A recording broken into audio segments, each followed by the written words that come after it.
You know, very good ang morning. Gastos na naman. Palitan natin tong luma na to.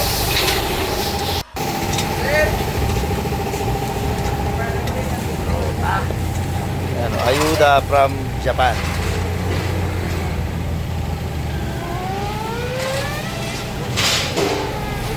Nandito tayo ngayon sa Blooming Treat. Kakakuha lang natin na mags. Tatry natin ngayon i-fit dito sa Super Gandila. Okay, lagi ko na. Ano na natin, boss?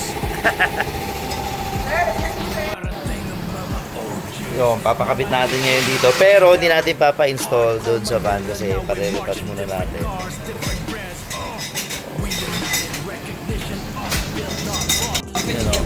Unboxing. Unboxing, oh. Post natin sa YouTube, boss, ha? Hardcore Manila. Boss, shoutout kayo sa shop nyo. Shoutout sa Tantan Supply. Tantan, oh. Saan yan, boss? Saan to? 2146, 2145, Tomas Mapua. Oh, Rapid sa Blooming Treat, Tomas Mapua. Basta pilihan ng goma. Blooming Treat, Tomas Mapua, Banawe, or Evangelista lang ang takbuhan natin, di ba? Yun, dito tayo ngayon. Tantan Supply. DF Goodrich para dito. Sana mag-fit, medyo oversized pero tingin ko naman mag-fit.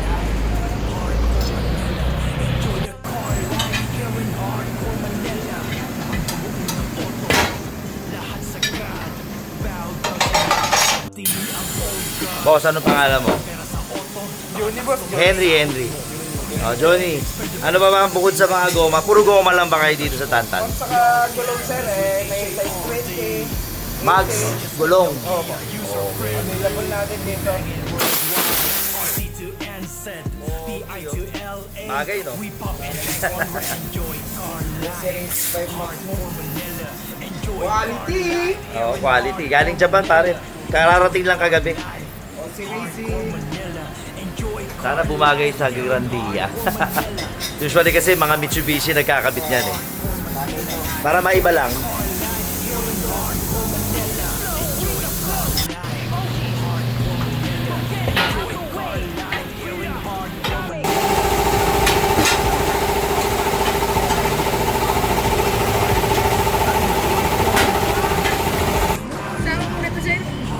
Ayun, ito na. Takto. Di ba natutukod? So, bayaran na. Ay, na. O pare, shoutout nyo ulit pare. Tantan Supply. O, Tantan. Tomas Mapa, no? 145 Tomas Mapua. Okay, brother. Sige, salamat ha. Salamat. Bayaran na. Ito yung pinakamasakit na part eh. Yung bayaran. We united, recognition of build not bought. Yeah, we standing.